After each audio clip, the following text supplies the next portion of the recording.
로마서 6장 1절부터 11절까지. 오늘은 우리 여섯 번째 핵심 강의 여섯 번째 죄로부터의 자유에 대해서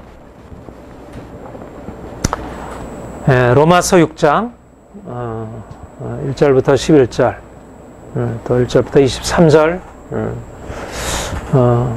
이 장은 우리의 신앙생활에 있어서 너무나 중요한 하나님이 예수 안에서 우리를 위해서 정말 놀라운 일을 행하셨는데 하나님 우리를 위해서 행하신 그 놀라운 일이 이 로마서 6장에 아주 분명하게 기록이 되어 있습니다. 구원의 비밀, 그리스도 안에서 나타난 구원의 비밀,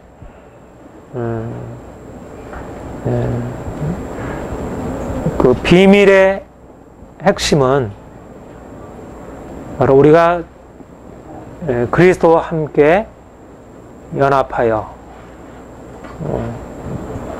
그리스도와 함께 죽고 그리스도와 함께 다시 산다는 것입니다.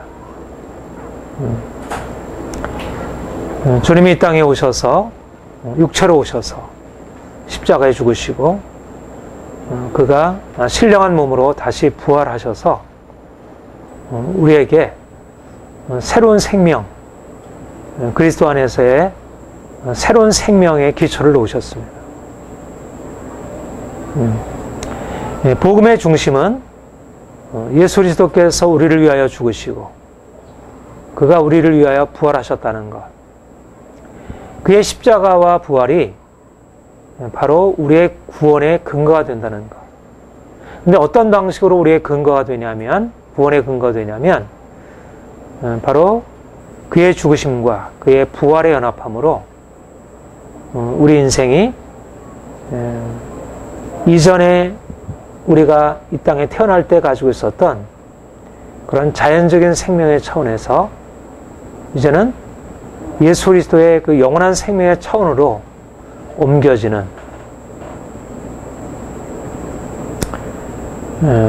이제 그것이 바로 이제 구원의 핵심이고 그것이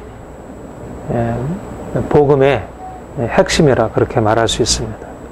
그리스도와의 연합, union with Christ. 이것은 우리 그 장로교 개혁파 신앙에서도 아주 중요하게 여기는 중심.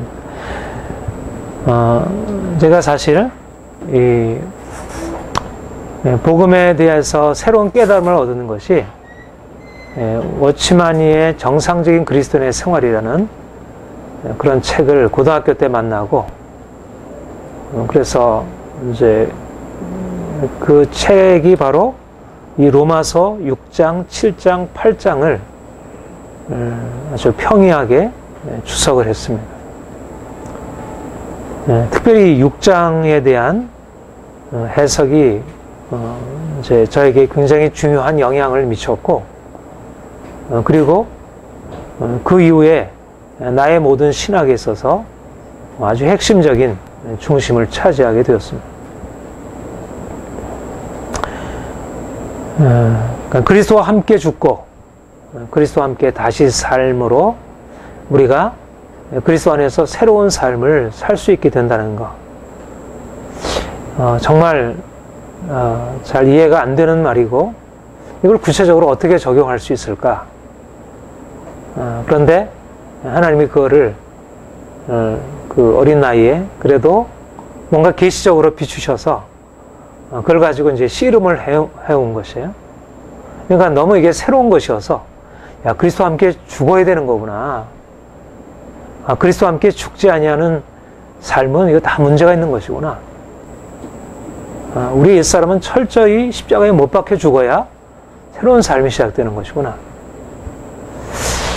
그 메시지가 저한테 너무나 이렇게 그 충격으로 왔고, 내가 이제까지 예수를 믿었지만 내가 예수님을 제대로 믿지를 못했구나. 내가 예수 안에서 뭔가 이렇게 주님을 추구한다고 했지만 내가 주님을 추구하는 삶이었지 내가 주님과 온전하게 연합하는 삶이 아니었구나. 나뿐만 아니라 대부분의 그리스도인들, 우리 장로교 목사님들, 장로님들, 집사님들, 오랫동안 신앙생활 해온 분들이 여기에 비춰보면 그리스도와 함께 연합하여 죽고 그리스도 안에서 다시 사는 이 비밀을 깨닫고 있지 못하구나. 제게 그것이 너무나 강하게 충격으로 왔습니다. 그래서 이제 그때부터 오치만니의 모든 설교 시리즈들을 다 구입하고 그것을 가지고 이제 탐독하고 그래서 너무 은혜를 받고 이제는 내가 더 이상 이전처럼 이렇게 육체에 근거한 세상적인 방식으로 내가 주님을 믿어서 안 되겠다. 내가 그 전에 뭘 하려고 하고 애쓰고 그런데 이 모든 것들이 다 부질없는 것이구나. 내가 이제 철저히 십자가에 못 박히고 주님이 내 안에 사시는 것을 내가 새롭게 배워야겠다. 그래가지고 제가 이제 은혜를 받고 나니까 모든 게 다 문제로 보이는 거예요.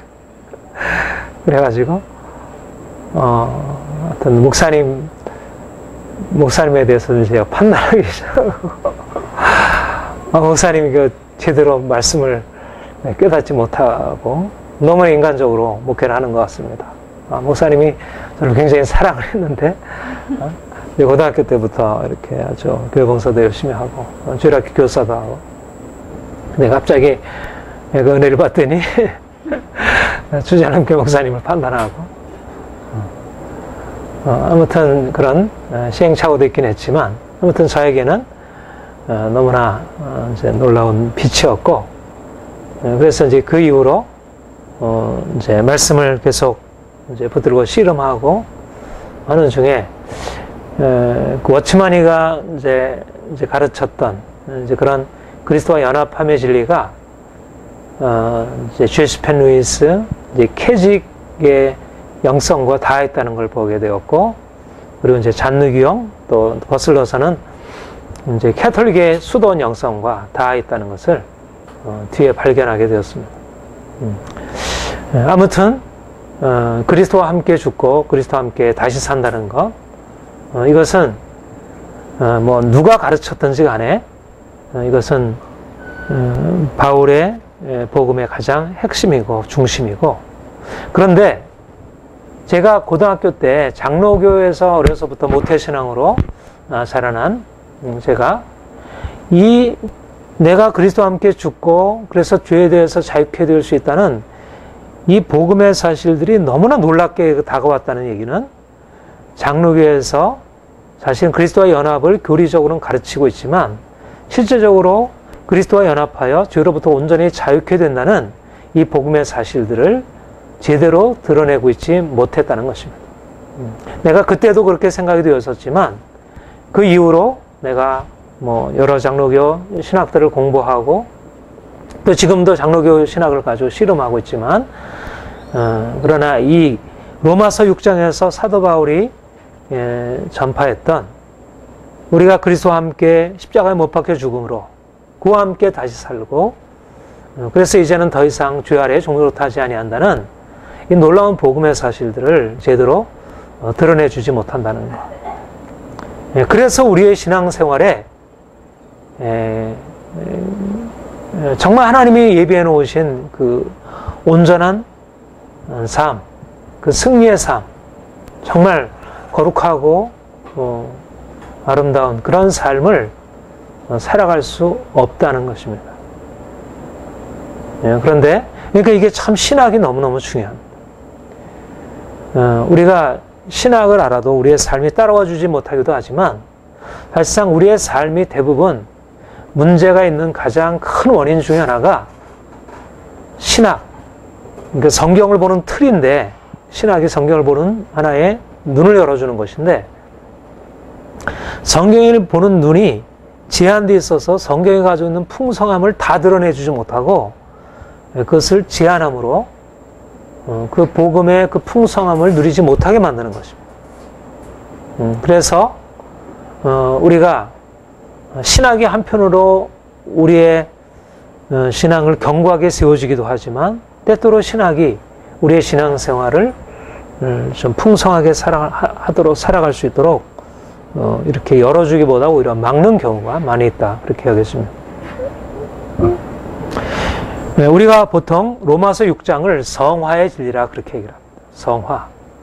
그러니까 로마서 3장, 4장, 5장은 칭의에 대해서 가르쳤고 그 다음에 6장, 7장, 8장은 성화에 관한 진리를 가르치고 있다. 그렇게 일반적으로 이건 뭐 대부분 이제 신약학자들이 다 공통적으로 그렇게 이해하고 있고 뭐 칼빈도 그렇게 이해를 하고 있고요.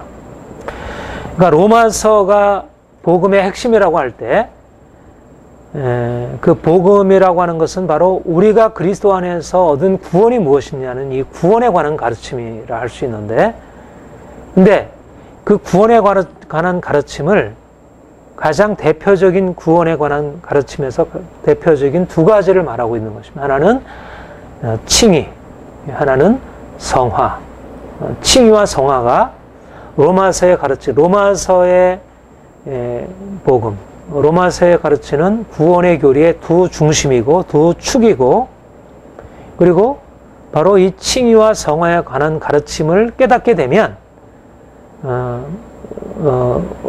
로마서의 진리, 가장 핵심적인 로마서의 진리, 그리고 단지 로마서의 진리만이 아니라 구약과 신약에 있어서 가장 핵심적인 진리를 이해하는 것이라 이렇게 말할 수가 있습니다.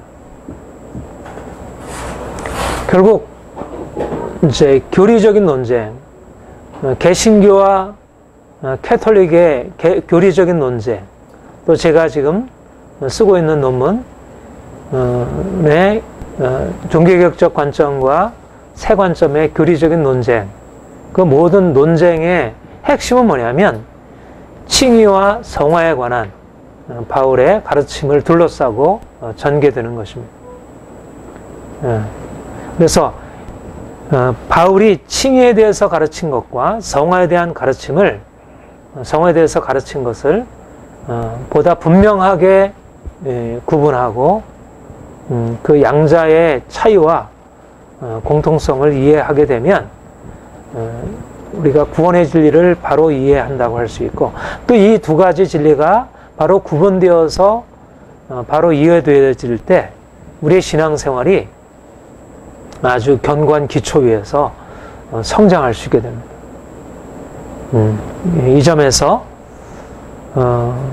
이제 그 로마서 5장까지의 칭의에 관한 가르침과 로마서 6장부터 전개되는 이 성화에 관한 가르침, 이 두 가지 진리를 보다 분명하게 이해하는 것 중요하다 여겨집니다.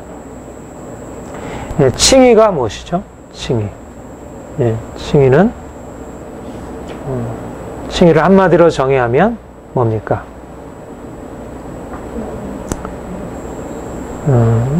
죄인을 의롭다 칭하는 것, 죄인을 의롭다 칭하는 것. 칭의의 반대는 뭐죠? 칭의의 반대는 뭐예요? 정죄라고 그랬죠. 정죄. 원래 율법은 그러니까 칭의와 정죄는 다 법정적인 선언이라 그렇게 얘기를 했어요. 그렇죠? 그러니까 종교개혁자들이 칭의를 법정적인 개념이라 이렇게 얘기를 했는데 그 말은 죄를 지은 사람에게 대하여 너는 이제 율법에 따라서 너는 죄를 졌으니까 마땅히 형벌을 받아야 돼. 유죄 판결을 내리는 것. 이건 이제 정죄 선언이죠. 그러니까 죄를 지은 사람은 마땅히 정죄를 당하고 그 죄에 대한 대가를 지불하게 되었습니다. 그러니까 사회에서도 죄를 지은 사람은 법정에서 판결을 받고 그 사람이 뭐 돈으로 무슨 그 지불을 하든 아니면 가서 형을 살든 그 마땅한 그 보응, 형벌을 받게 되죠. 그것을 우리가 정죄라 얘기를 합니다. 죄에 대한 심판을 통해서 정죄를 당하는 것. 칭이란 그렇게 죄로 인해서 하나님의 율법에 의한 하나님의 정죄를 받은 사람이 마땅히 형벌을 받고 이제 고통 가운데 살아가는 것이 마땅한데 그에게 너는 이제 죄 없다. 너는 내가 의롭다고 칭한다. 다시 말하면 이제는 네가 정죄를 받을 필요가 없다. 이제는 내가 너를 정죄에서 벗어나게 하고 너를 심판의 죽음으로부터 너를 건져내리라. 이렇게 선언하는 것이 바로 칭이라 이렇게 말하는 것입니다. 그러니까 칭이란 법정적인 개념입니다. 정죄와 반대되는. 그래서 판결을 내는데 검사가 기소를 하고 또 변호사가 그 죄인에 대해서 변호하고 그런데 재판장이 판사가 거기에 대해서 가부간의 판결을 내리잖아요. 너는 잘못했다. 너는 무죄다. 바로 칭이라고 하는 것은 무죄 판결. 죄로 인해서 이제 형을 살 수밖에 없고 이미 또 살고 있는 죄인들을 이제 네가 죄가 없다. 이렇게 판결을 해주시고 그래서 이제까지 그 죄로 인해서 당하는 이제 삶의 고통으로부터 건져 주시는 것입니다.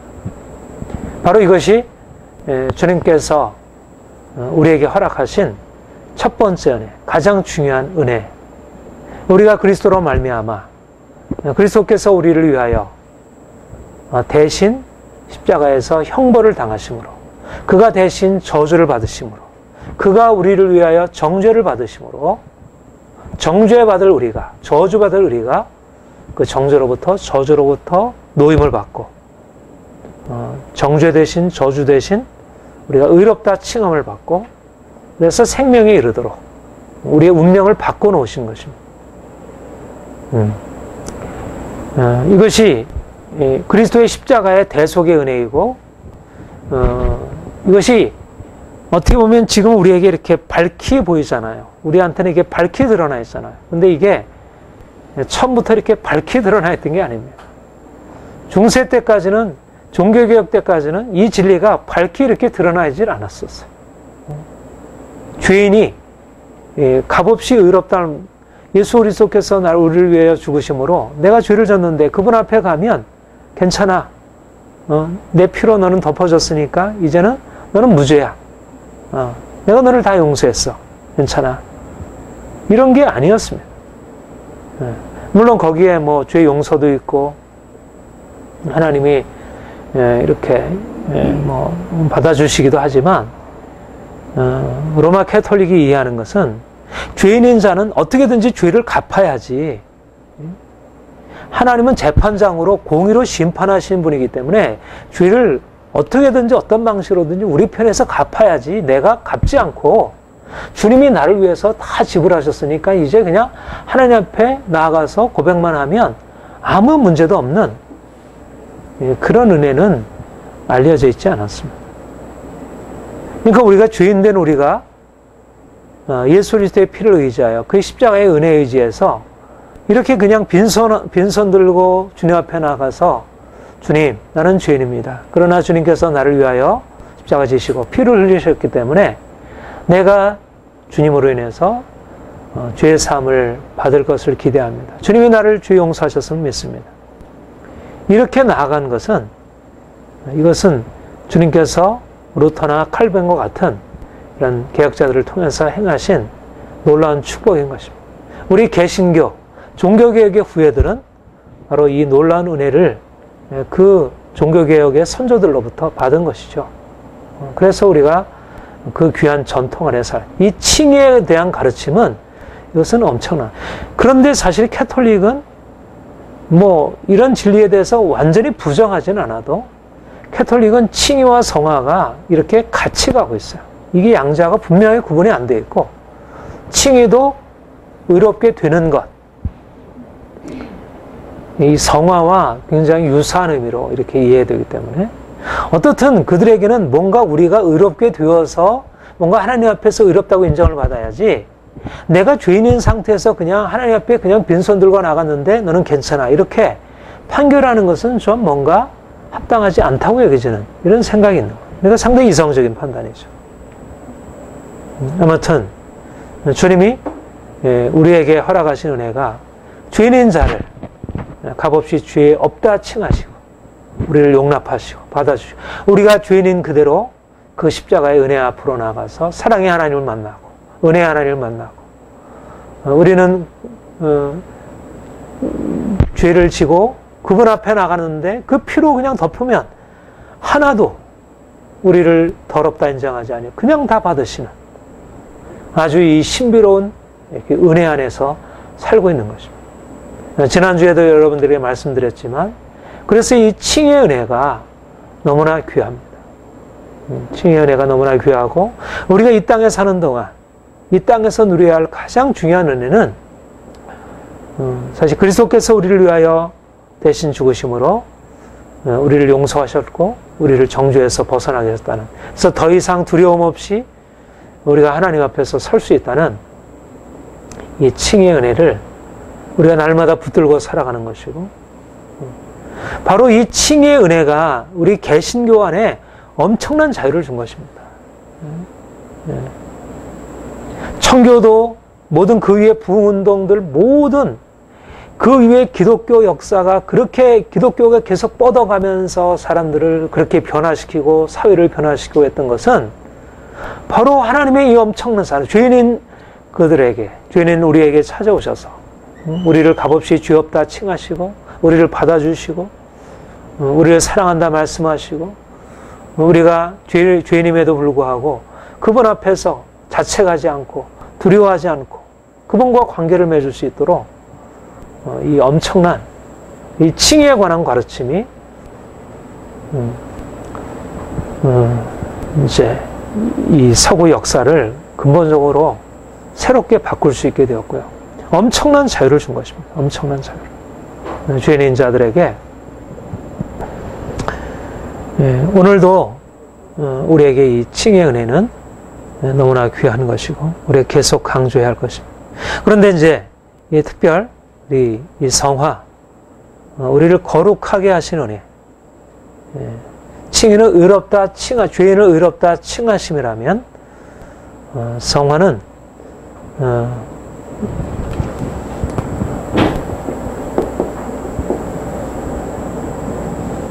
이거는 정죄로부터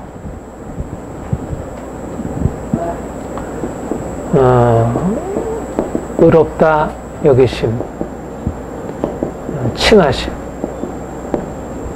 그래서 정죄로부터 정죄에서 자유케 하는 것입니다. 정죄에서. 그런데 성화는 거룩하게 하심.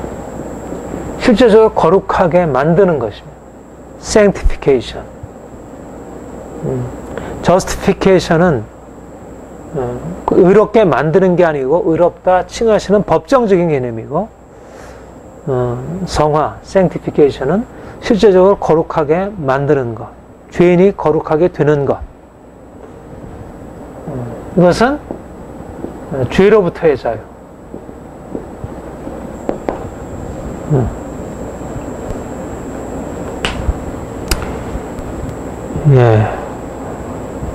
그 6장 2절에 보면 그럴 수 없느니라 죄에 대하여 죽은 우리가 어찌 그 가운데서 살리요.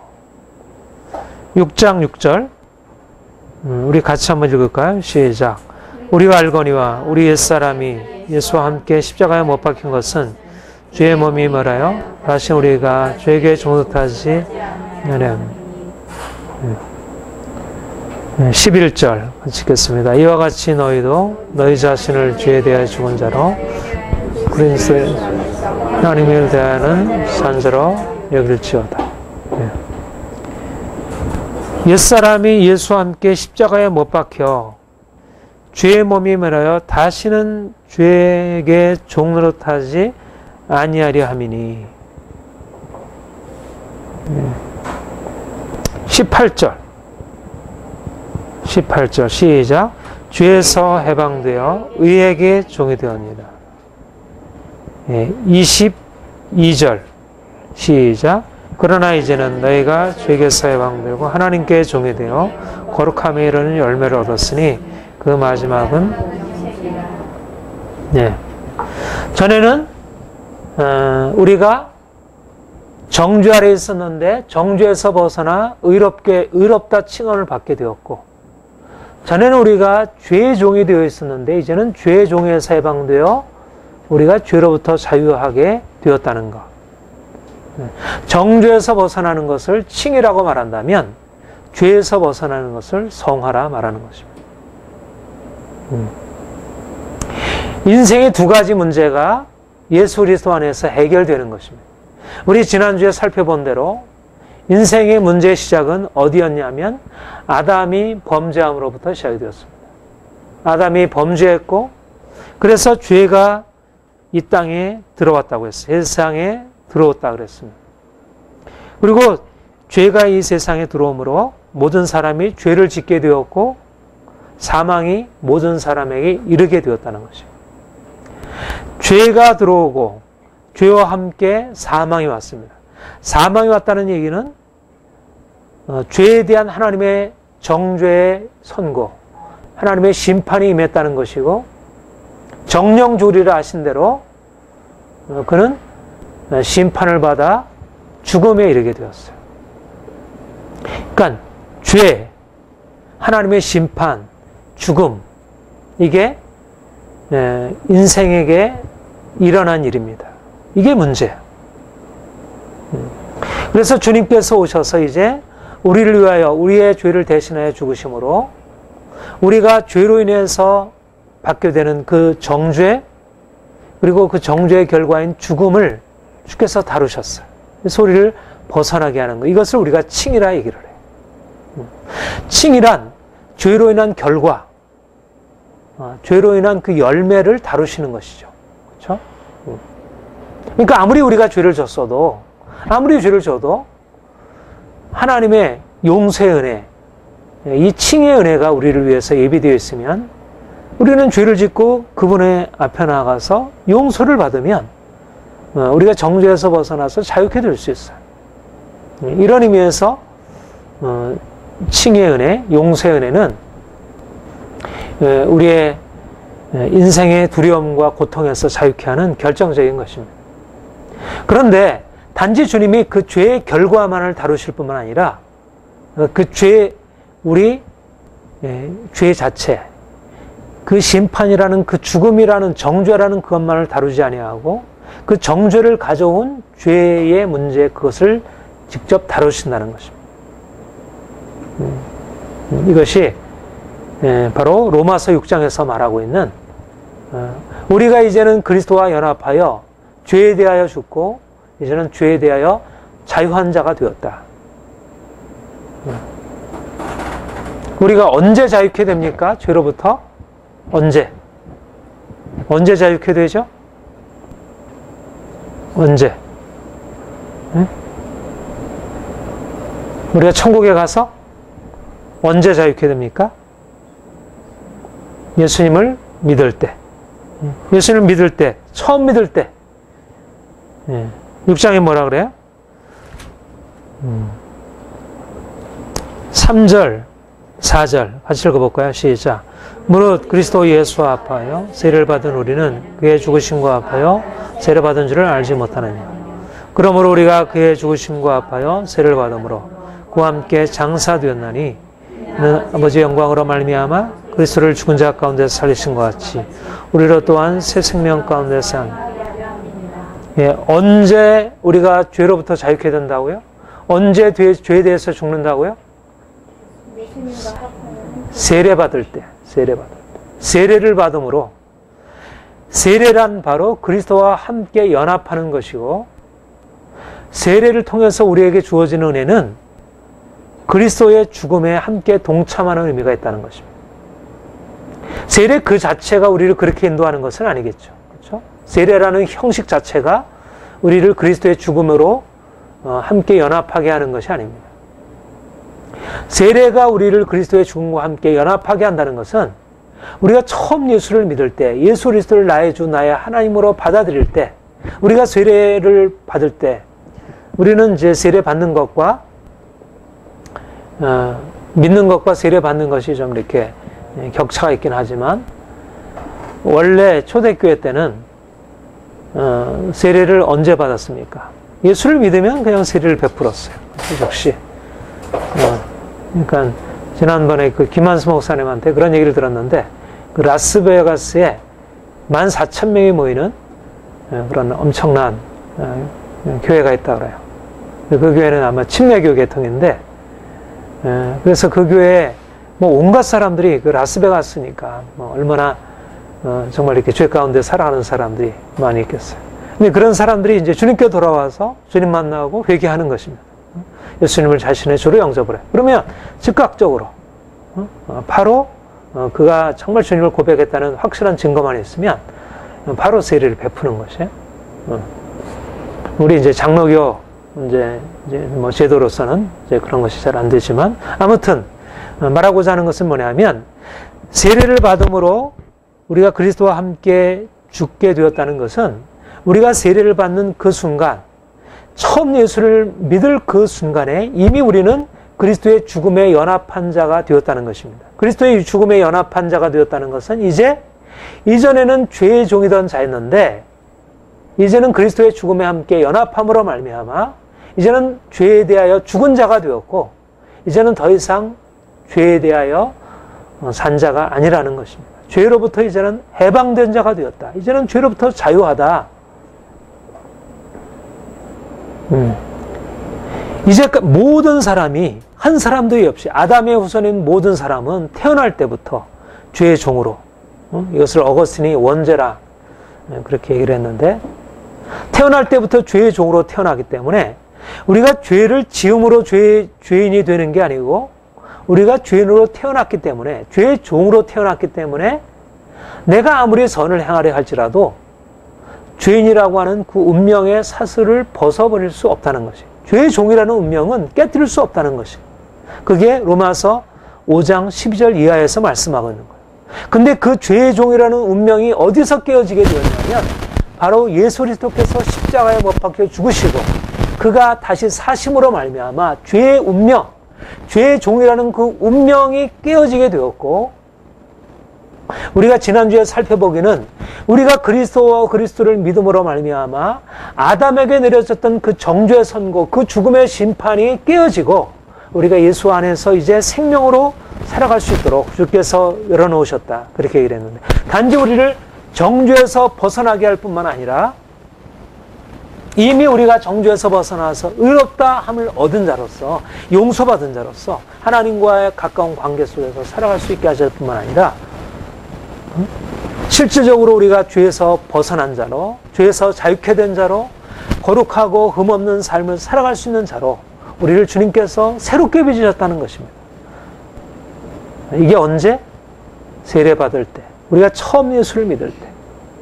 죄로부터 자유한 것은 우리가 이 땅에서 이제 주님을 믿고 열심히 신앙생활하고 내가 어떻게든지 주님 뜻에 따라 살려고 하고, 겸손하려고 하고, 사랑하려고 하고, 내가 좀 더 다른 사람에게 정직하려고 하고, 이렇게 삶으로 비로소 장차되어지는 일이 아니고, 그날 언젠가 주님이 오신 이후에 우리가 주님과 같이 그렇게 변화될 그때 되어지는 일이 아니라, 여기서 내가 예수를 믿는 그 순간부터 우리 안에는 새로운 생명의 씨앗이, 죄로부터 자유함이라고 하는 이런 새로운 씨앗, 생명의 씨앗이 심겨진 바 되었고, 그 전에 옛사람은 죄에게 종노릇한 삶이었는데, 그 죄의 종노릇하던 옛사람은 이제 십자가에 못 박히고 더 이상 죄에게 종노릇하지 아니한 새로운 생명으로 우리가 거듭난 자 되었다는 것입니다.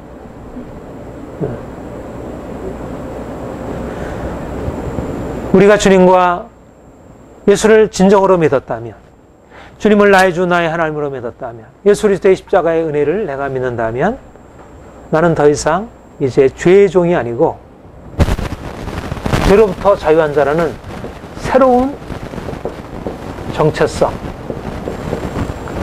우리가 용서받은 자라는, 우리는 이제 의롭다함을 받은 자는 새로운 정체성. 우리가 용서받은 자, 나는 죄인이지만 나는 용서받은 자야 라는 새로운 정체성을 가졌을 뿐만 아니라, 나는 사랑받는 하나님의 죄인이지만 용서받았고 사랑받은 자야 라는 새로운 정체성을 가졌을 뿐만 아니라, 우리에게는 어떤 새로운 정체성이 주어졌느냐면, 우리는 죄로부터 자유한 자라는, 이제는 더 이상 죄의 종이 아니라 이제는 죄에 대해서 해방된 자요, 그렇게 얘기를 했잖아요. 너희가 전에는 죄의 종이더니 이제는 죄에게서 해방되어 하나님께 종이 되었느니라. 너희가 전에는 죄의 종이더니 죄에게서 해방되어 의에게 종이 되었느니라. 우리가 이제는 새로운 정체성, 죄의 종이라는 정체성에서 의의 종, 하나님의 종이라는 새로운 정체성으로 바뀌어졌다는 것입니다. 예, 이것은 너무나 놀라운 복음의 사실입니다. 그런데 많은 경우에 우리가 예수 안에서 용서받았다는 이 정체성은 가르치고 있는데, 우리가 그리스도 안에서 이제는 거룩하게 되었고, 또 이제는 더 이상 죄의 종이 아니라 죄로부터 해방받은 자라는, 죄에 대해서 자유한 자라는 이 새로운 정체성에 대하여 사람들이 가르치고 있지 않은 것입니다. 이것을 복음의 사실로 가르치고 있지 않은 것입니다. 여러분들도 오랫동안 신앙생활을 했지만 실제로 그랬잖아요. 내가 죄로부터 자유한 자라고 하는 새로운 정체성을 그렇게 충분히 듣지 못한 것이에요. 저는 왜 그렇게 쓸까? 왜 이렇게 성경에서는 분명하게 죄로부터 자유하다고 하는 사실을 얘기를 했는데, 왜 이 그리스도 안에서 얻은 이 새로운 정체성을 왜 제대로 가르치지 못했을까? 저는 여기에 종교개혁적인 관점에 한계가 있다고 생각합니다. 제가 그래서 이번 논문에 바로 이 부분을 좀 비판을 했어요. 그러니까 종교개혁자들은 이제 캐톨릭과 씨름을 했어요. 캐톨릭은 어떤 생각을 가졌냐면, 처음에 우리가 예수를 믿을 때 세례로 말미암아 중생을 해. 그러니까 로마서 6장의 말씀대로 우리가 주님과 함께 연합해서 이제는 새로운 삶이 되어요. 우리가 새로운 거듭난 새 생명을 갖게 돼요. 그런데 캐톨릭이 이해했던 그 중생의 개념은 어떤 거냐면, 우리가 온전히 죄로부터 자유하고 그런 개념이 아니고, 우리가 그렇게 이제 거듭나서 이제는 뭔가 거룩한 삶을 살아갈 수 있는 어떤 기초적인 은혜를 받은 것이에요. 뭔가 이렇게 하나의 준비 단계처럼 받은 것이에요. 그리고 이것을 기초해가지고 뭔가 이제 하나님의 은혜를 힘입어서 우리의 의지를 거기에 함께 동원해가지고 하나님의 은혜와 우리의 의지가 협력해서 우리가 선을 행하게 돼요. 이것을 협력은혜라 그렇게 얘기를 해요. 협력은총. 그래서 우리가 선행의 공로를 쌓게 돼요. 정례는 공로를 쌓게 되면 하나님이 그 선행의 공로에 따라서 우리를 마지막 날에 심판하시고, 너는 영생, 너는 지옥, 너는 연옥, 이렇게 판단하신다는 거죠. 그러니까 캐톨릭이 생각하는 예수를 믿은 이후에 우리의 신분은 불안한 거예요. 아직 결정된 게 아니에요. 내가 믿음으로 말미암아 우리 종교개혁자들이 갇혔듯이 내가 죄인일지라도 나는 용서함을 받았다. 나는 이제는 정죄로부터 자유하다. 내가 심판날 앞에 만세반세 열리니 내가 들어갑니다. 내가 공이 없지만 내가 뭐죠? 뭐라고 하냐?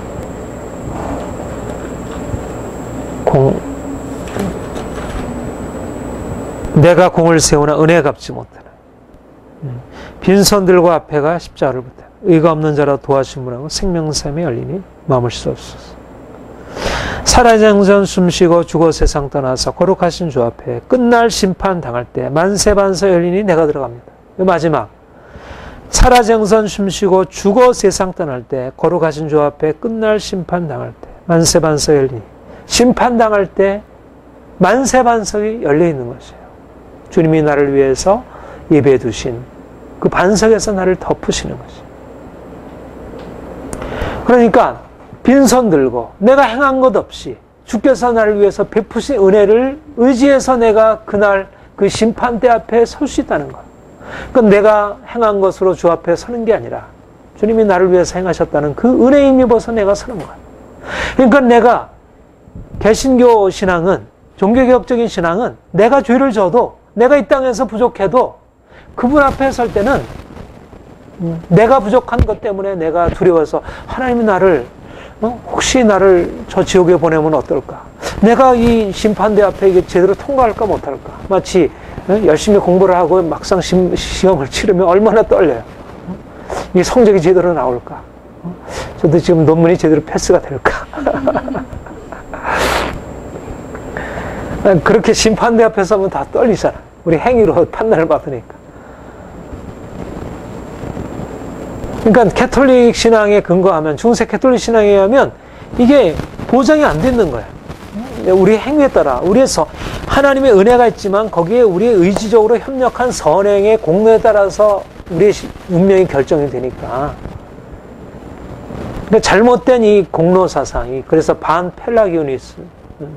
반펠라기아니즘이라고 그렇게 얘기했어요. 펠라기우스주의. 그러니까 하나님의 은혜를 얘기해도 완전한 은혜가 아니고 완전히 100% 그가 우리를 위해서 다 하셨기 때문에 우리 그냥 믿기만 해. 이게 아니고 믿음만으로는 안 되고 뭔가 그 믿음에다가 행위가 뭔가 이렇게 돼야지, 그래야지 완전하다는 것이에요. 이게 이제 캐톨릭의 반펠라기우스주의라는 거예요. 그러니까 루터나 칼뱅이 복음이 오직 하나님의 은혜인데 그냥 믿음으로 되는 건데 믿음에다가 인간의 어떤 공로를 거기다 붙이니까 이게 안 된다는 거죠. 더군다나 우리가 이 세상을 살아갈 때 얼마나 우리가 예수를 믿고 나서도 얼마나 실패가 많아요. 은혜 받고 나서 또 싸우고 또 낙심하고 또 죄에 빠지고 그렇잖아요. 우리가 예수 믿고 나서 우리가 그렇게 온전합니까? 한평생 우리는 여전히 죄를 짊어지고 살아가는 우리 모습을 보게 되잖아요.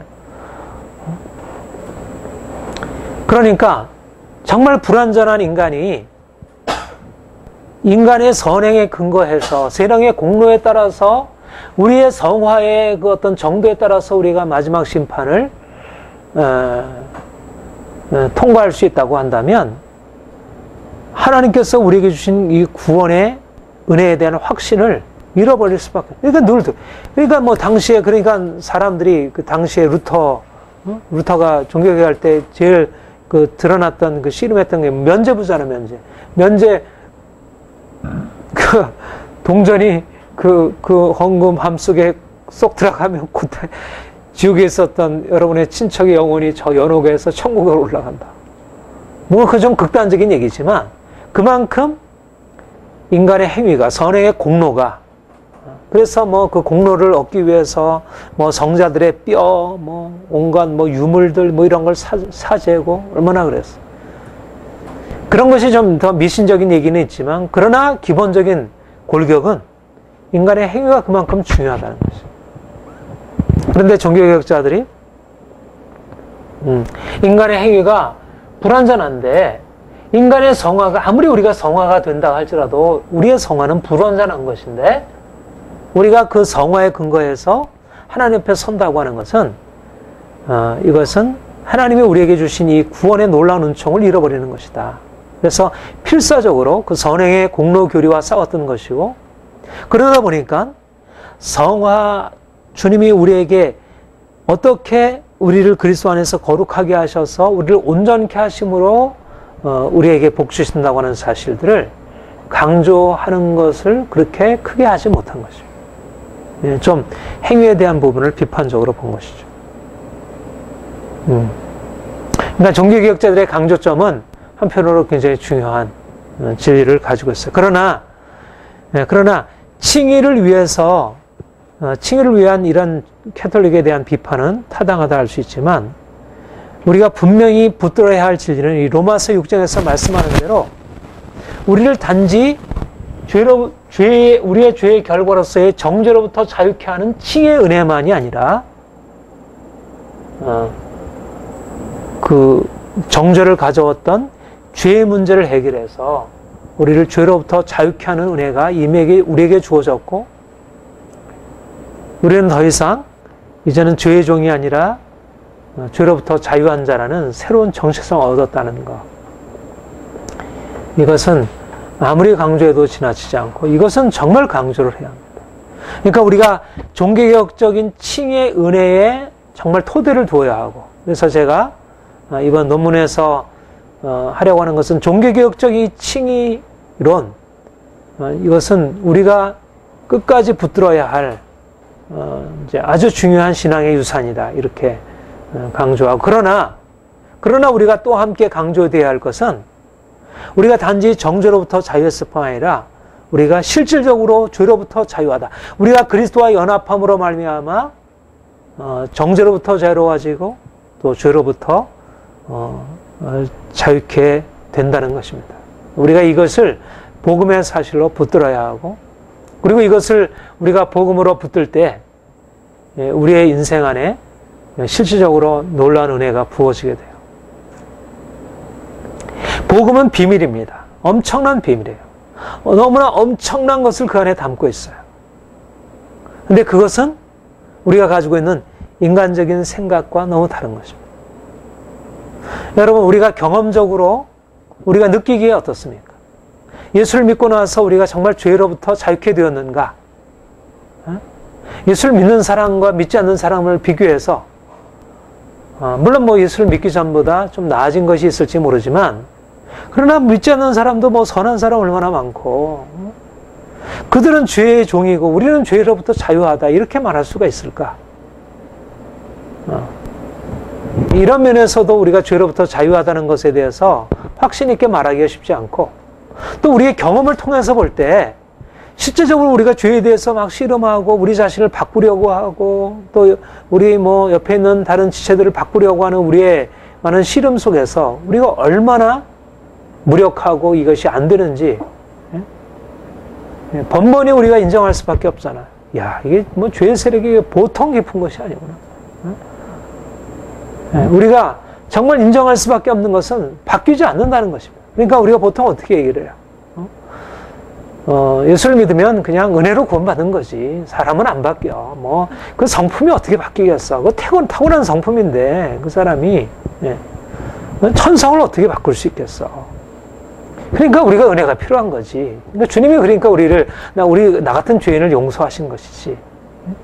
그러니까 우리가 정말 안 바뀐다는 사실을 우리가 인정하고, 그래서 주의 은혜를 붙드는 거, 사실 그것도 은혜죠. 우리가 그런 믿음을 가지고 살아가는 것은 귀한 것일 수 있습니다.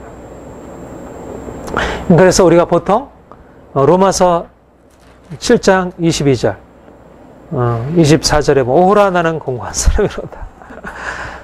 누가 이 사망의 몸에서 나를 건져낼까? 우리가 변화를 추구하지만, 우리가 끝없이 변화를 추구하지만, 그러나 변화가 정말 안 된다는 사실을 고백하고, 오호라 공고한 사람이로다. 루터도 그렇게 가르쳤고 칼뱅도 그렇게 가르쳤어요.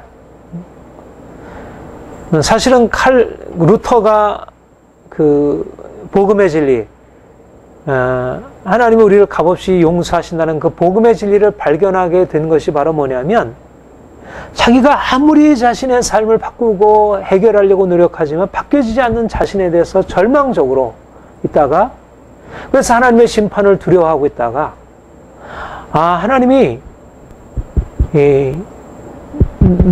내가 뭔가 바뀌어진 것에 대해서 나를 판단하시는 게 아니고, 주님께서 그분의 은혜로 나를 값없이 용서하시고 받으시는 것이구나. 이게 하나님의 은혜구나. 그래서 하나님의 그 값없이 용서하신 은혜에 대한 발견으로 그의 새로운 이제 깨달음이 시작이 되었고, 그것이 바로 종교개혁의 초석이 되었습니다. 우리가 뭔가 선한 행위를 통해서 하나님 앞에 인정받을 수 있는 게 아니고, 우리가 죄인일지라도 그분이 죄인된 나를 그냥 값없이 인정해 주신다는 사실이 루터와 칼뱅에게 놀라운 자유함을 주었고, 그리고 그분의 가르침들을 들은 당시의 종교개혁에 속해 있었던 수많은 사람들이 그 가르침을 통해서 야, 이게 복음이구나. 이제야 우리는 죄인이지만 이제는 더 이상 우리가 심판을 두려워할 이유가 없구나. 그렇다고 해서 그들이 이제는 죄를 져도 마음대로 되리라 이렇게 생각하지는 않았어요. 우리는 이제 성실하게 살아, 이제 말씀에 따라 순종하고 살아 거룩하게. 특별히 이제 칼뱅과 같은 우리의 개혁파 신학자들은 말씀에 대한 순종, 율법에 따른 삶을 굉장히 많이 강조했죠. 그러나 그들은 율법에 따른 삶을 강조하지만, 그러나 로마서 7장 24절에서 벗어나기 어렵다는 것이죠. 로마서 7장의 이 죄로 인한 우리의 절망적인 실패로부터 자유로울 수 없다는 거예요. 우리가 한평생 사는 날, 루터도 그렇게 가르쳤고 칼뱅도 그르쳤어요. 이것이 이제 제임스 패커 같은 경우에도 이게 바로 어거스틴으로부터 시작해서 루터, 칼뱅에 이르는, 그러니까 우리 개혁파 신학이 붙들고 있는 주류적인 전통이 말하는 것은 뭐냐면, 인간이 주님의 은혜로 거룩하게 되지만, 그러나 그 거룩함으로 인해서 정말 근본적으로 바뀌어서 이제는 새로운 삶으로 들어가서 이제는 이전과 완전히 다른 삶으로 들어가기보다 오히려 그런 요소도 있지만, 또 그렇게 해야 되지만, 그러나 오호라 공고한 사람이로다. 이것이 바로 우리의 실상이고, 또 이것을 인정하는 것이 바로 하나님의 은혜를 받고 나아가는 것이다. 이렇게 말한 것입니다. 한편으로 이것은 굉장히 중요한 사실이에요. 실제적으로 우리가 그러하고 경험적인 사실에 부합하잖아. 우리가 여전히 씨름하지만 안 되고 또 실패하고 넘어질 때 오호라 공고한 사람으로 주님께 나아가서 주의 은혜를 구하고 주님 앞에 빈손 들고 나아가면 주님이 또 나를 용서해 주시고, 그래서 그것을 통해서 더 온전한 은혜를 더 경험하게 되고, 그런 의미로 받아들인다면, 그러니까 루터나 칼뱅이 이 본문을 그렇게 받아들인 것이 뭐 완전히 잘못된 해석이라 할 수는 없지만, 그러나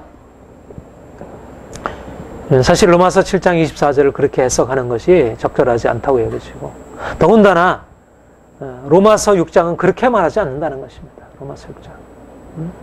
분명히 경험적으로 우리가 여전히 죄 아래 있는 것 같고, 여전히 우리는 예수를 믿고 난 이후에도 죄에 대해서 씨름할 때 계속 실패하는 것처럼 여겨지지만, 그러나 그것은 주님께서 말씀하는 게 아니라는 것입니다.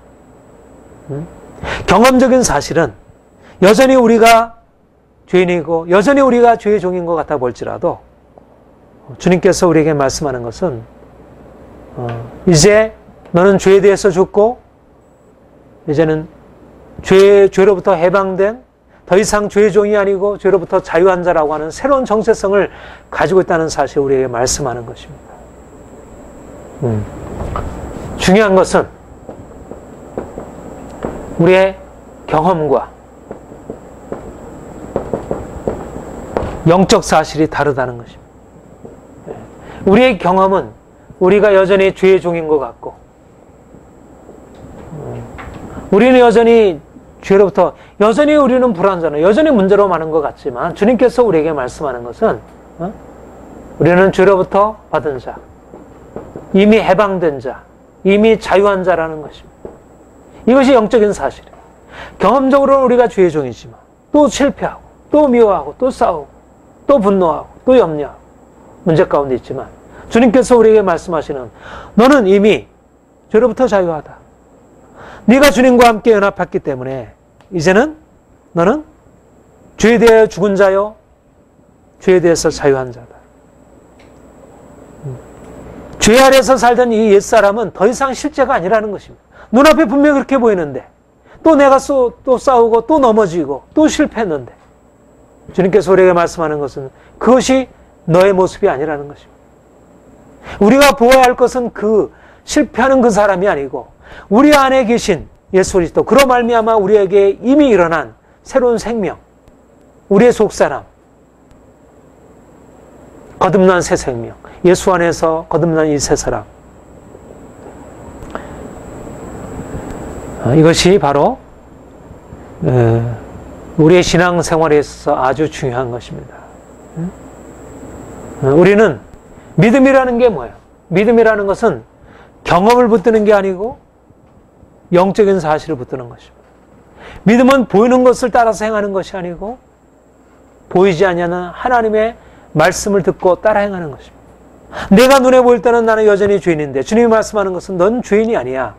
너는 의인이야. 너는 거룩해. 너는 죄로부터 자유해.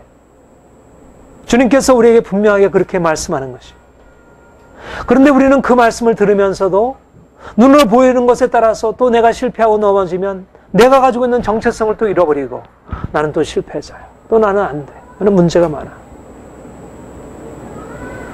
여러분, 주님이 우리를 실제적으로 죄로부터 자유케 하셨고 또 실제적으로 죄로부터 자유케 하십니다. 그런데 어떻게 우리가 죄로부터 자유케 될 수 있느냐 하면 주님께서 우리에게 허락하신 이 새로운 정체성을 붙들어야 하는 것이죠. 믿음은 보이지 아니하는 것을 붙드는 것입니다. 보이지 않는 것.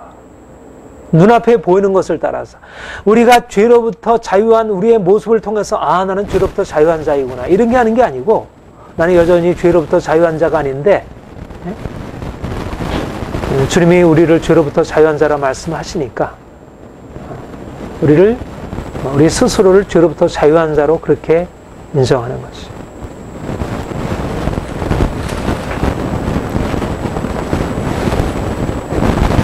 우리가 죄를 지어도 우리가 죄에 대한 하나님의 심판을 두려워하지 않잖아요. 우리가 마땅히 죄를 지면 심판을 받아야 되는데 죄를 져도 우리가 주님 바라보고 십자가 의지하면 죄에 대한 심판을 두려워하지 않을 수 있잖아요. 왜 그래요? 그것은 우리가 가지고 있는 경험적인 지식을 의지해서가 아니라 내가 경험적인 나의 이성적인 판단에 따르면 내가 죄를 지면 반드시 형벌을 받아야 돼. 그러나 나를 죄를 짓고도 내가 그 죄에 대한 형벌을 내가 짊어질 생각을 하지 않고 나는 괜찮아. 주님이 나를 용서하셨어. 이게 종교개혁설에 가르친 거잖아요. 근데 어떻게 우리가 그렇게 할 수 있어요? 경험적인 우리 자신의 실패와 우리가 알고 있는 이성적인 판단에 따르면 마땅히 내가 값을 지불해야지. 그런데 내가 죄를 짓고서도 나는 죄에 대한 형벌을 받을 필요가 없어. 이렇게 어떻게 보면 뻔뻔하게 그렇게 말할 수 있는 것은, 담대하게 말할 수 있는 것은 우리가 가지고 있는 이성적인 생각을 뛰어넘어서 내가 가지고 있는 이성적인 생각을 내려놓고 주께서 그렇게 말씀하시니까 괜찮아. 내가 너를 위해서 다 지불했으니까 너는 심판을 받을 필요가 없어. 이렇게 주님이 말씀하시니까 우리가 믿음으로 말미암아 내가 죄를 짓고 나서도 그 형벌을 두려워하지 않을 수 있잖아요. 경험적인 사실을 의지하지 않고 우리의 이성을 내려놓고 나가기 때문에 마찬가지로 내가 여전히 죄인임을 내가 눈으로 보면서도 내가 눈으로 보는 경험적인 나의 사실을 붙들고 아, 내가 또 실패했어. 이것부터 벗어나야 하는데 왜 나는 이렇게 못할까? 그런 식으로 내 자신을 책망하고 낙심하고 거기서 벗어나려고 애쓰는 게 아니에요. 주님이 너는 죄로부터 자유한 자야. 너는 내가 너를 거룩하겠어. 너의 거룩함의 근거는 나이고 네가 나와 함께 연합해 있기 때문에 너는 더 이상 그렇게 살 필요가 없어. 너는 그렇게 살 수 있어. 새롭게 살 수 있어. 주님이 그렇게 말씀하시고 우리가 그것을 붙드는 것입니다.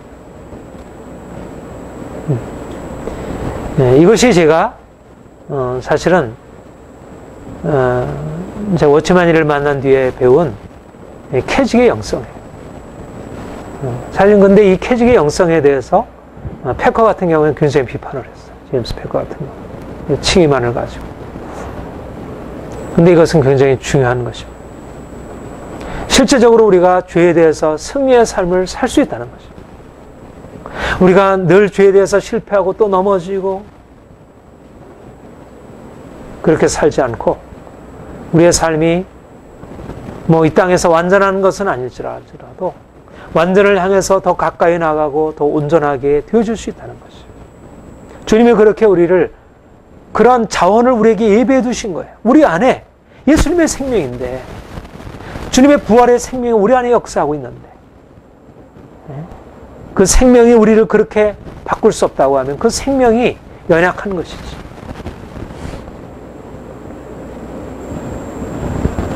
주님이 우리를 그렇게 이미 행해 놓으셨고 이게 보이지 않는 영적인 사실. 믿음은 바라는 것들의 실상이요 보지 못하는 것들의 증거니. 보지 못하는 이 영적인 사실을 붙들고 살아가는 것, 이게 믿음입니다. 믿음은 눈에 보이는 경험적인 사실을 붙들고 나는 안 돼.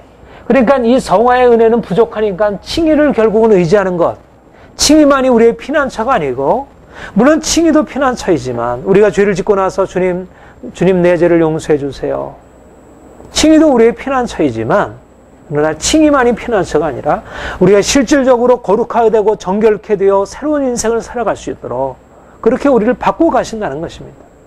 여러분, 우리 지난번에 로마서 2장 할 때 행한 대로 심판하신 하나님에 대해서 배웠죠. 장차 주님께서 우리를 행한 대로 심판할 때 우리의 선한 존귀와 영광과 썩지 아니함을 구하는 자에게는 영생으로 하시고, 주님이 우리를 행한 대로 심판하신다는 것입니다. 우리의 거룩한 삶에 대해서 보응하신다는 것입니다. 근데 만약 우리가 예수를 믿고 난 이후에 우리가 칭의의 은혜는 있는데 우리의 성화의 은혜는 뭔가 실질적으로 우리에게 경험되지 못한다고 하면 행한 대로 심판하신다는 그 말씀이 우리에게 어떻게 복음으로 들려줄 수 있겠어요? 두려움이지. 그렇잖아요. 행한 대로 심판하는 게 아니라 우리를 값없이 용서하신다는 그 복음, 그것을 붙들어야 만세반세 열리니 내가 들어. 이것은 우리에게 은혜가 되지만 내가 행한 대로 심판을 받는다고 하면 그것이 복음일 수 없잖아요. 근데 어떻게 우리가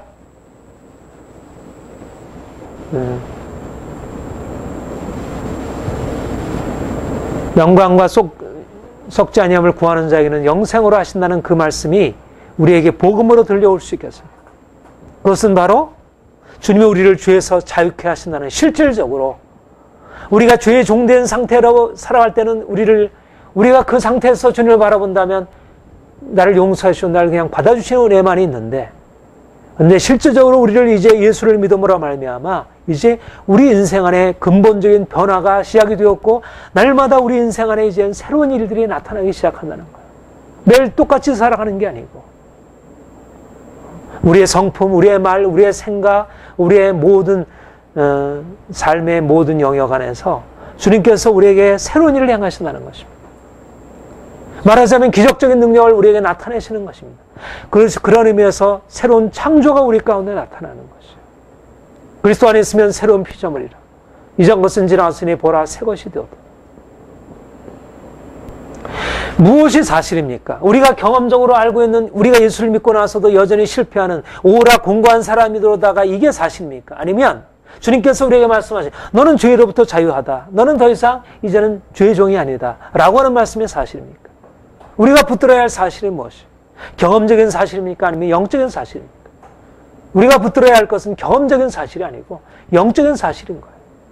실제적으로 우리를 자유케 하신 주님의 은혜를 붙드는 것입니다. 나는 또 실패했지만, 나는 실패한 나 자신을 통해서 그래 나는 죄인이야, 나는 내가 의지할 것은 용서의 은혜밖에 없어, 이게 아니고 용서의 은혜를 의지하고 나아가지만 나를 용서하신 그분이 또한 나를 죄로부터 자유케 하고 나를 씻어 정결케 하고 내 인생을 새롭게 하시고 내 인격을 새롭게 하고, 그래서 내가 이전에 경험하지 못했던 보다 온전한 주님의 인격으로 변화될 것을 바라보는 것입니다. 그러니까 우리가 예수를 믿는 게 놀라운 것이죠. 우리를 그냥 용서해 주시는 것도 놀라운 은혜지만, 그냥 우리를 받아주시는 것도 은혜지만,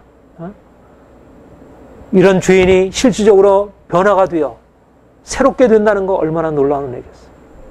이것이야말로 복음이 아니겠습니까? 그리고 이것이 있어야, 그래야지 우리가 세상으로 들어가서 세상 사람들을 향하여 뭔가 다른 것을 보여줄 수 있지. 그렇죠? 사람들이 보여달라고 하잖아요. 우리가 보여줄 것은 돈이나 물질이나 성공이나 이것은 아닐 수 있습니다. 그러나 우리가 보여줄 수 있는 것은 주님이 우리 안에 거하심으로 말미암아 주님의 형상이 우리 안에 나타나는 것입니다. 내가 예수님처럼 전에는 내가 욕심 많고 그렇게 거짓되고 이렇게 문제로 가득 차 있었고 그랬다면, 이제는 주님이 우리 안에 오셔서 내 인생을 근본적으로 바꾸시는 것입니다. 그러니까 우리는 인생의 실패를 만날 때 그래 우리는 안 돼, 예수님뿐이야, 나는 안 돼. 근데 그 개념이 나는 안 돼, 그냥 예수님이 우리를 그냥 받아주시는 것 의지할 수밖에 없고, 이게 아니고 나는 안 돼, 그러나 주님은 내 안에 역사하셔서 나를 새롭게 하실 거야. 주님이 내 안에 계신데 내가 왜 이렇게 늘 이런 삶을 살아가겠어? 말하자면 우리는 우리의 삶의 기준을 높이 바라보고 살아가는 것입니다. 우리가 죄로부터 자유하고 좀 더 주님의 그 형상으로 변화된 그 높이를 바라보고 살아가는 거예요. 그 높은 부르심이 있다는 것입니다. 우리가 캐톨릭처럼 그런 방식으로 자기 자신의 의지를 동원해서 그런 방식으로 뭔가를 자기 자신으로부터 난 그러한 공로를 쌓아가는 그런 추구가 아니고 주님이 우리 안에 거하시는 그 은혜가 우리를 거룩하게 만들고 변화시키신다는 거죠. 여러분 그 존 디비어의 은혜 보면 그런 거룩하게 하는 은혜에 대해서 강조를 하는데 우리가 이 성화의 은혜, 칭의 은혜에 못지않게 우리가 실질적으로 경험적인 우리의 사실들을 넘어서서 우리를 실질적으로 우리를 바꾸셔서 새롭게 하신 은혜를 붙들어야 합니다. 이것은 우리 그리스도인들에게 주어진 너무나 귀한 은총입니다. 우리는 칭의 은혜라는 반쪽 은혜만 붙들고 그냥 내가 죄를 졌지만 주님이 나를 용서하시지. 그러니까 목표를 높이 잡고 있지 않은 거예요. 매일 용서받는 것만 실패하고 용서받고 또 깨뜨리고 또 용서받고 깨뜨리고 용서받고 이제는 안 깨뜨려야지. 매일 꽃병 깨뜨리고 용서받고 이제는 치유받았으면 건강하게 살아야지. 그렇죠? 매일 치유만 받고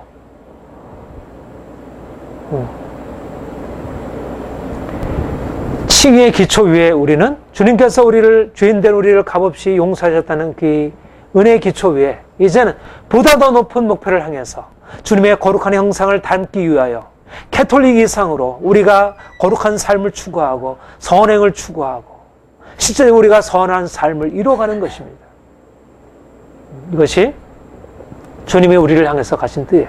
그러니까 우리가 주님의 뜻을 들으면 이 성화의 은혜가 없으면 주님의 뜻은 부담스러운 거예요. 나와 같이 거룩하라, 완전하라, 사랑하라. 이거는 얼마나 부담스러운 얘기예요. 우리는 내 자신도 사랑하기 어려운데 원수까지 가족 온 곳하고 원수까지 어떻게 사랑할 수 있겠어요? 예수를 믿는 것은 너무 부담스러운 거예요. 너무 힘든 거예요. 은혜가 아니라면 근데 14절에 뭐라 그랬어요? 6장 14절. 네? 죄가 너를 주관치 못하니 이는 너희가 율법 아래 있지 아니하고 어디 아래? 은혜 아래 있습니다. 죄가 너를 주관치 못하니 우리가 은혜가 우리를 다스리고 있기 때문에 죄가 우리를 주관할 수 없다는 것입니다. 은혜가 있기 때문에. 은혜가 있는데도 여전히 죄에 종사하는 삶을 살아가도록 운명 지어졌다는 것은 상호 모순된다는 얘기예요. 은혜가 우리에게 임했기 때문에 우리는 더 이상 이제는 죄의 종으로 타지 아니하고 죄로부터 자유케 되어 새로운 삶을 살아가도록. 그러니까 지난주에 여러분들의 말씀대로 우리는 운명이 바뀐 사람들입니다.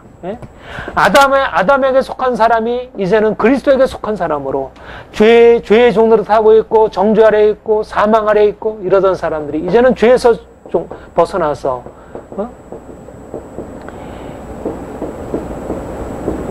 의로 칭의로 생명으로 나갈 수 있도록 주님이 우리의 운명을 바꿔놓는 우리의 영역을 바꿔놓은 것이 우리가 아담에 속한 자처럼 그렇게 옛사람으로 매일 죄 아래에서 실패하고 거듭낸 되풀이된 인생을 살도록 운명져 있지 않다는 것입니다. 예수님이 우리 안에 계시고 우리가 주님 안에 있기 때문에 우리는 그리스도 안에서 새로운 인생 내 안에 거하라 나도 너희 안에 거하라 너가 내 안에 내가 저 안에 있으면 많은 열매를 맺는다고 하셨습니다. 우리가 이것을 믿음으로 우리는 말씀을 믿을 때 불가능한 말씀을 믿을 때 그 말씀의 능력이 있어서 우리 인생 안에 변화가 내가 말씀을 믿을 때 육체의 질병이 고쳐지고 우리의 삶의 문제가 회복되듯이 우리가 죄 아래 있다고 하는 이 절망적인 공경이 우리가 죄 아래 있다고 하는 누구도 깨뜨릴 수 없는 이 공경이 어떤 수련으로도 어떠한 종교로도 어떤 법으로도 어떤 교육으로도 바꿀 수 없는 이 죄 아래 있다는 이 공경이 깨어지고 이제는 예수 그리스도 안에서 자유케 되어서 이제는 새로운 인생으로 거룩한 삶으로 살아갈 수 있도록 하나님은 그렇게 바꿔놓으셨다는 것입니다. 얼마나 놀라운 복음이에요. 이 복음을 가지고 우리가 세상에 나가서 세상을 바꿔놓는 것입니다. 세상 사람들이 이해를 할 수가 없는 거예요. 세상을 아무리 노력한다 할지라도 죄에서 자유케 될 수는 없잖아요. 인생의 성품이 바뀔 수는 없잖아요. 오래 내려온 그 각에 흐르는 죄와 저주로부터 벗어날 힘이 없잖아요. 근데 우리는 그리스도와 연합함으로 인하여 이렇게 새로운 인생을 살 수 있게 하신 것입니다. 그 은혜가 너무나 놀라운 것이죠. 11절, 6장 11절, 우리 같이 읽겠습니다. 이와 같이 너희도 너희 자신을 주에 대하여 죽은 자요 그리스도 예수 안에서 하나님에 대하여 이와 같이 그의 죽으심은 죄에 대하여 단번에 죽으시며 그의 살으심은 하나님께 대하여 삼으시니 예수 그리스도께서 죄에 대해서 죽으시고 하나님께 대해서 사신과 같이 너희도 너희 자신을 죄에 대해서 죽은 자요 그리스도 예수 안에서 하나님에 대하여 산 자를 우리가 그리스도에 연합했기 때문에 이제는 그리스도에게서 나타난 일이 우리에게도 동일하게 나타나게 된다는 것이에요. 그 워치만이 그 정상적인 그리스도인의 생활에 보면 이 역임이라는 말에 대해서 특별히 강조를 했습니다. 역임. 그렇게 여긴다는 것. 아까도 말씀드렸지만 실제적으로 우리가 경험적으로는 죄의 종인데 우리가 죄에 대해서 죽은 자요 하나님께 대해서 산 자로 여기는 것입니다. 여긴다는 말은 믿음으로 그렇게 인정하는 것입니다. 내가 눈으로 보는 사실을 넘어서서 영적인 사실을 실제로 인정하고 받아들이는 것이에요. 우리가 영적인 사실을 붙들고 믿음으로 인정하고 나갈 때 그 영적으로 우리에게 주어진 사실이 실질적인 우리의 경험적인 사실로 나타나게 되는 거예요. 우리가 죄의 종이 아니라 이제는 하나님께 종이고 의의 종이라는 사실을 믿음으로 인정할 때 내가 죄에게서 해방된 자라는 사실을 내가 믿음으로 인정할 때 믿음의 고백이 마치 내가 믿음으로 고백할 때 내 질병이 치유가 되듯이 내가 눈으로 보여지는 것은 여전히 질병으로 있는 것 같은데 내가 믿음으로 고백할 때 내 질병의 근원이 끊겨지고 내가 질병에서 자유케 되듯이 내가 눈으로 보기에는 죄의 종된 자인데 내가 믿음으로 죄에서 자유케 된 자임을 내가 믿음으로 인정할 때 그렇게 여길 때 우리의 삶 가운데 죄의 세력은 끊겨지고 더 이상 죄의 세력에서 종으로 사는 삶에서 이제는 벗어나서 자유케 되는 삶이 나타나게 된다는 것입니다. 이게 믿음의 원리이고 믿음의 원리가 우리 영적인 삶에 우리 육체의 영역에 적용될 뿐 아니라 우리가 죄에서 자유케 되어지는 이 근본적인 문제 안에 적용되는 것입니다. 여러분, 이런 믿음으로 여러분들이 더욱더 온전한 자유함을 누리시길 바랍니다. 중요합니다.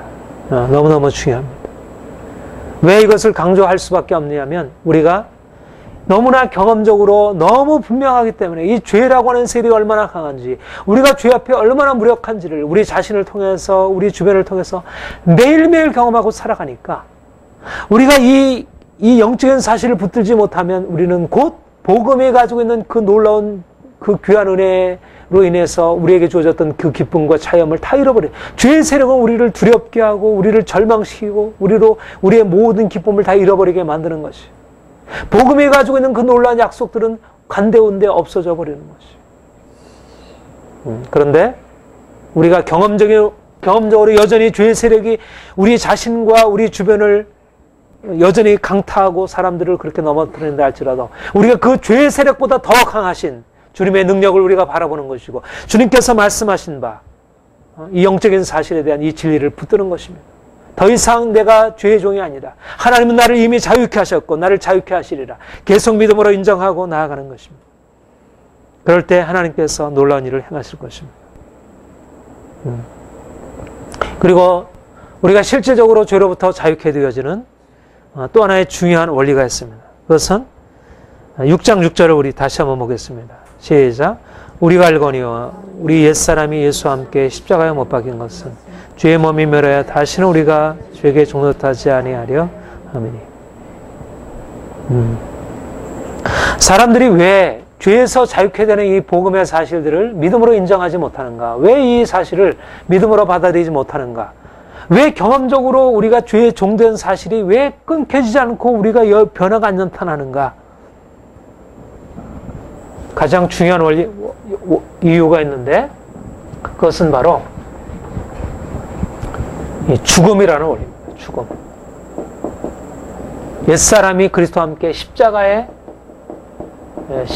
못 박혔나니 십자가의 죽음이 우리를 죄로부터의 자유로, 누가 죄로부터 자유한가? 그리스도와 함께 십자가에 못 박혀 죽은 사람. 죽은 사람만이 죄로부터 자유하다는 것입니다. 죽을 때. 다시 말은 뒤집어 얘기하면 왜 우리 안에 죄로부터 자유함, 우리가 왜 거룩한 삶으로 나아가지 못하는가? 살아있기 때문에. 내가 살아있기 때문에. 그래서 죄로부터 자유하지 못한 것입니다. 많은 사람들이 우리는 안 돼. 우리는 부패한 사람이야. 우리는 타락한 사람이야. 그것을 인정할 수밖에 없어.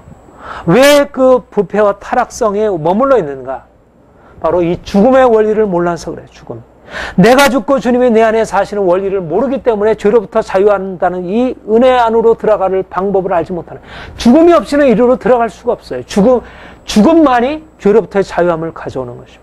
그리스도께서 죽음을 통하여 죄로부터 자유한 그 새 생명 안으로 들어가셨습니다. 우리가 어떻게 죄로부터 자유한 삶을 안으로, 이 기적적인 인간으로서 도달할 수 없는 모든 사람들이 운명적으로 붙들려 있는 그 죄 아래 놓여 있는 상태에서 어떻게 벗어날 수 있는가? 우리가 주님과 함께 못 박혀 죽음으로, 날마다 주님과 함께 죽음을 선택함으로, 내 인생의 모든 것을 주님께 내어드리고 주님이 내 안에 사시도록 내 자신을 죽음에 내어드림으로 내 인생 안에 죄로부터 자유함이 일하기 시작하는 것입니다. 죽음이 생명의 근원이고 자유함의 근원입니다. 왜 우리가 여전히 죄 아래 매여 있는가? 그것은 죽지 않아서 그런 것입니다. 그래서 날마다 우리는 주님이 우리를 이끄시는 죽음의 길로 우리가 기꺼이 자신을 내어드릴 때, 우리가 이제까지 죄에 대해서 내가 씨름할 때는 내가 승리할 수가 없죠. 나는 죄의 종인데 어떻게 나보다 더 큰 죄의 세력을 어떻게 다스리고 그것을 깨트릴 수 있겠어? 불가능한 것입니다. 죄의 세력을 내가 싸운다는 것은 불가능해요. 그러면 계속 우리가 다음 시간에 보겠지만, 이거는 이 씨름이라는 것은 더 오히려 깊은 수렁으로 빠져들어갈 뿐이에요.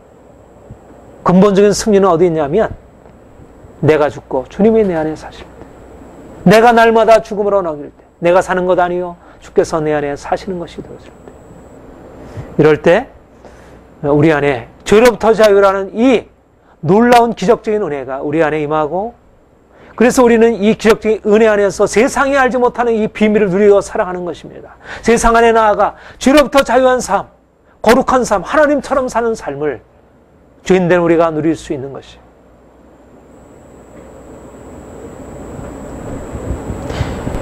주님께서 여러분들에게 이 놀라운 성화의 은혜, 죄로부터 자유하는 이 은혜가 여러분들의 넘치도록 축복하시길 원합니다. 함께 기도하겠습니다. 주님, 우리가 이전에 주님을 떠나 죄 아래 종노릇하며 살아왔습니다. 우리가 죄에서 벗어나기를 아무리 했어도 우리는 죄에서 벗어날 수 없는 죄의 종이었습니다. 주님께서 우리를 위하여 죽으시고, 이제 우리가 주님과 함께 죽음에 넘기움으로 이제는 우리가 더 이상 죄 아래 종노릇하는 죄의 종이 아니라 이제는 죄에게서 해방되어 의에게 종이 되고 하나님께 종이 되어 거룩한 삶으로, 거룩한 삶의 열매를 나타낼 수 있도록 주께서 바꾸셨음을 인하여 감사드립니다. 주님, 더욱더 우리에게 오셔서 주님이 허락하신 이 놀라운 복음의 은혜를 깨닫게 하여 주옵소서. 이제 죄 아래 종노릇하는 삶을 이제 청산하고 이제 온전하게 죄로부터 자유한 삶으로 나아가기를 원합니다. 주님, 매일매일의 삶 가운데 주의 능력을 기대합니다.